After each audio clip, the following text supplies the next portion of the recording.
Yo, what is going on, my fellow weebs? Chrono here, and welcome back to the channel. So, another week has passed, and I have an update video for you guys today. I'm not gonna make this one too long, just gonna go ahead and jump directly into this. You guys know the usual. Like if you enjoy, subscribe when you keep up with more. Either way, let's go ahead and jump into this.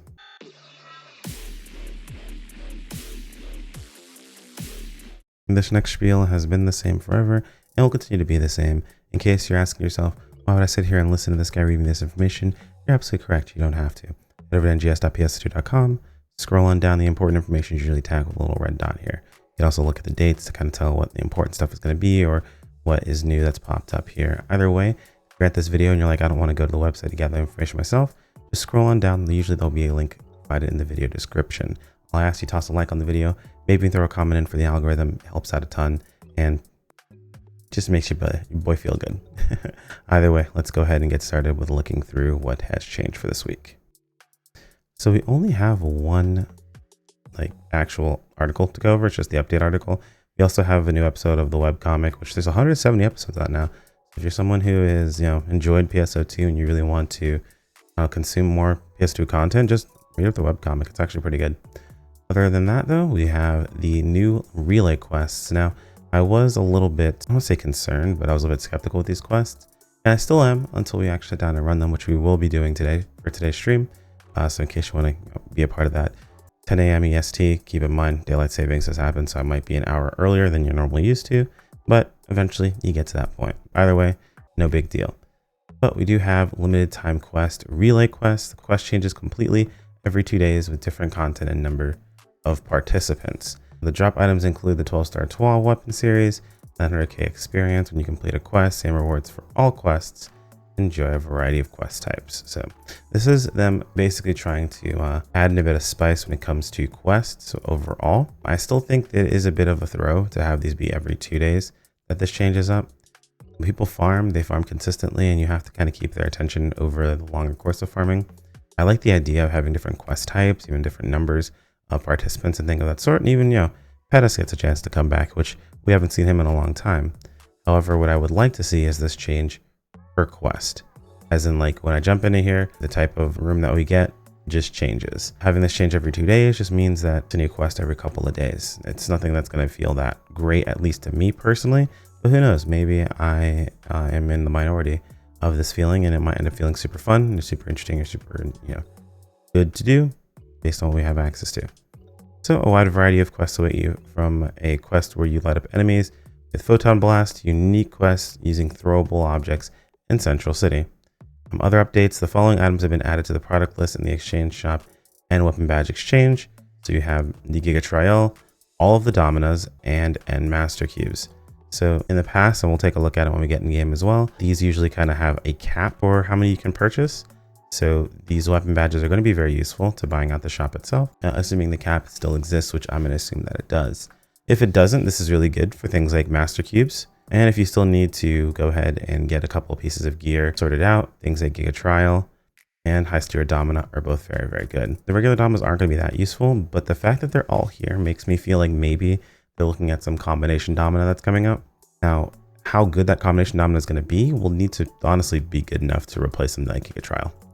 So we'll have to see how that works out, but I'd highly recommend going ahead and picking up your Dominas. And if you're someone who likes to maybe play the marketplace game a little bit, you may want to consider, stocking up a little bit on other Dominas to create a combination Domina if that's what's coming up. Now, granted, there's no insider information here, not saying that's what's happening, but if I were to be a betting man, it'd be a pretty solid bet to go ahead and go into. Further down, we have the SG support item select. This does include things like High Steer Domina S. Perfectly honest, it's kind of useless here. We just replaced High Steer Domina on our unit setup unless we're getting an 8th slot. And even if we were getting an 8th slot, we'd be in a position where you wouldn't need the High Steer Domina S anyway. It'd be like an option of the S augments that you could go ahead and go for power overall, but it's just not going to be useful unless they increase the number of slots that we have. Because again, we're not running High Steer Domina. And I mentioned, though, it's nice to have High Steer Domina for up here. This is just in the case that they add in the 8th slot and then we want to go ahead and slot High Steer Domina back in. With High Steer Domina S, it's just not worth your star gems to pull for this and have this on your armor. There are just other stuff that's going to be better for you overall. Even if you're going for something like a Bandak, it's not worth for you to go this route.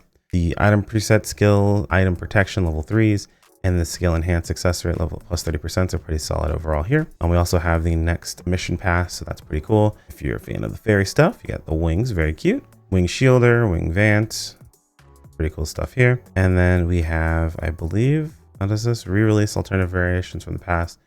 AC scratch ticket multi remix line, so it looks like a remix revival. Now this does include Magus Gladius Soul S. This is actually pretty useful if you're going for something like a Bandak on your armor specifically. Now I don't really condone having to spend money to get something like this, but if you were planning on spending money on an AC scratch, it's worth to go ahead and grab these item, or this item specifically here, as one of the alternative options for trying to get, of course, the coveted 20 of 20 at Bandak. And of course, some of these are pretty dope, so there's that too.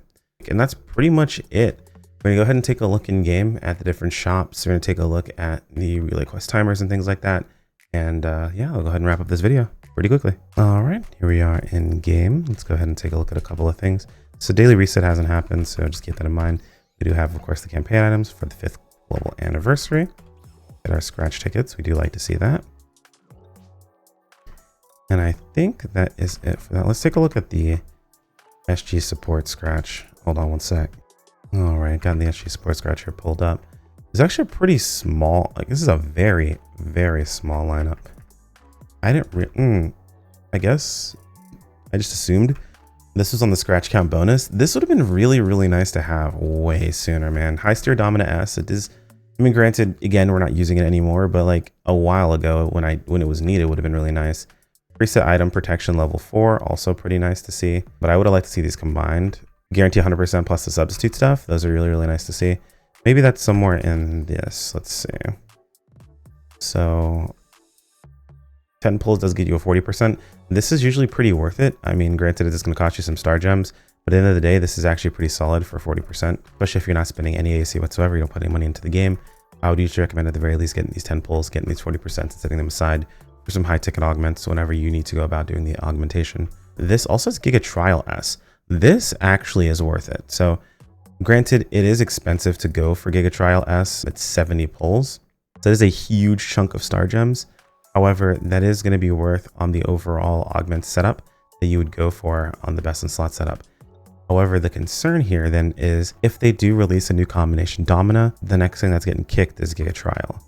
So it's one of those situations where you kind of have to decide, do you really want to go the route of spending all those star gems on the off chance you end up kicking Giga Trial anyway? And if you do, then of course you've lost out on quite a bit of star gems. Granted, they've given us quite a bit, but you don't really want to lose on all those star gems. But if you happen to have the star gems, it is definitely an option to go ahead and pick up a Giga Trial S for one of your armors. That way you have another augment selection. Other than that, I mean, select tickets are select tickets. That's nothing really that big a deal. Yeah, I mean, it's hard to really sell putting SG into the scratch with what we have as rewards for it. These two things usually are kind of together, which that kind of sucks that they are separated. Preset. Okay, so that's 100%. So that's okay, I guess, if you have the actual item itself, but it can be pretty expensive. This is usually only really useful when you're looking at the hyper endgame weapons when you're going for fixed level 5s on those. But it's one of those situations where you kind of have to invest quite a bit to get that far. And if we're looking at high ticket weapons, like high dollar weapons, like how expensive the previous 12 stars were, you have to have something as like a baseline to use as well. So unless you have the substitutes, then it gets to the situation where this previously was kind of combined together with level 4 and 100%, which was really, really nice. Having them be separate is kind of a pain in the ass. So it is what it is, not a big deal. I can't really say that this is worth going for. Giga Trial S might be good, but you're kind of gambling they're not going to replace it. We also have the multi remix line. You can take a look at that here. As you can see, they have Randall. Randall is actually pretty cool in here, and it is a sellable camo, so that's actually gonna be kind of concerning. But it also has Magus Gladius Soul S, so it is another option for your soul slot, which Magus Gladius Soul S is something that you aren't going to be changing anytime soon. While you have Magus Gladius Soul, having Magus Gladius Soul S does count as a different augment, so it is definitely worth looking at. It does do a little bit of rebalancing for HP PP versus having Grand Gladius Soul and all the other things, but the fact that it's there means that it is another choice for your augmenting and for building up a Bandak. And I mean, it might be worth for you because who knows how much Randall Mirage actually is worth. Let's go ahead and take a look at the relay quests. which I imagine is going to be somewhere in here. Various other quests, maybe. You know what? This is an LTQ. That's it. Okay, so here's the relay quests. I'm not sure how long these are going to last. I'm not sure if these are under LTQ specifically because they reset every 2 days, or if they're just under LTQ because after a certain while, they're just going to stop cycling them around. So either way, we can see here's the relay quests we have access to. You see the drops that are coming from here. So preset skills, updaters, pretty standard stuff. You want to make sure you get these updaters if you need to still finish maxing out your Mars. I know some people are like, oh, I'm not the biggest fan. Just max it out, man. Get it taken care of, get it done, use it to your advantage, and then don't use it if you don't really want to. Evil Volts and Activance 3s are also drop here, so if you still have weapons to finish up, this does make it pretty easy. I'm not sure how many. We'll of course go over that on stream when we do run this quest. Spring 2025 scratch, or special scratch, excuse me. Tickets also drop here, which is really nice. And of course, weapon badge Cs, and then of course the 12 weapons also drop here as well. Kind of sucks. Realistically speaking, the only two classes that really care that much about 12 are going to be Tector and Force, really. Outside of that, you really don't want to use a 12. I mean, granted, even Tector and Force kind of want to use the newer weapons, the newer 12 stars. They are stronger. Those two other classes not only can provide decent support to their allies, but also can take advantage of the buffs off of the 12 pretty well. I mean, that and like Jet Boots Bouncer too, but teach his own when it comes to that. Let's go and take a look. I believe the End badge shop or end weapon badge shop should be over here, if I remember correctly, if this decides it wants to load. Okay, we can see it does look like it is capped. This is, dude, I hate these caps, man. These caps really put a huge damper on a lot of these items. The fact this is capped to 5, like this would have been really good to farm for master cubes to go ahead and take care of your add-on skills. But what's going to happen is you're going to farm enough of this to buy out the shop and then never touch it again. They really need to stop doing this with these quests because honestly, like, it's a massive bummer overall on how useful these quests can be for you. So you hate to see it. It is what it is, but it looks like, again, the dev team has not learned from this. We would like to see this be different in the future, but here's what we have. So I'd recommend if you're going to do any farming, go ahead and grab your master cubes. Those are going to be your priority number 1. Of course, there's 5 of them here, so you can do 1 roll of an add-on skill. At this point, it should just not be as difficult to get these taken care of, but it is what it is. Nothing I'm going to harp about. Giga Trial, of course, if you don't have that taken care of, pretty solid. And then the Dominas after that. And then if you didn't clear out the other items as well, you have a good chance to go ahead and clear these out too. All of these are best in slot augments. You can go ahead and grab a hold of, whether it's going to be they're going to use to combine for new augments, or they're going to be used on a new piece of gear if you ever have to re-augment for some reason. There you go. It's going to be a good way of getting that taken care of. But it is unfortunate. It does look like this is going to suffer from the same thing every other quest tends to suffer from, which is farm it until its usefulness is gone, regardless of how fun it is, and then you're not going to bother farming it anymore. And that's pretty much it. Hopefully I covered everything and didn't miss anything on my end here. If there's anything I missed, feel free to let me know in the comments below. As always, like if you enjoyed the video, sub if you want to keep up with more. Thank you to the channel members. You guys are fantastic. I appreciate every single one of you, and I'll see you all in the next video. Take care, my friends. Peace out.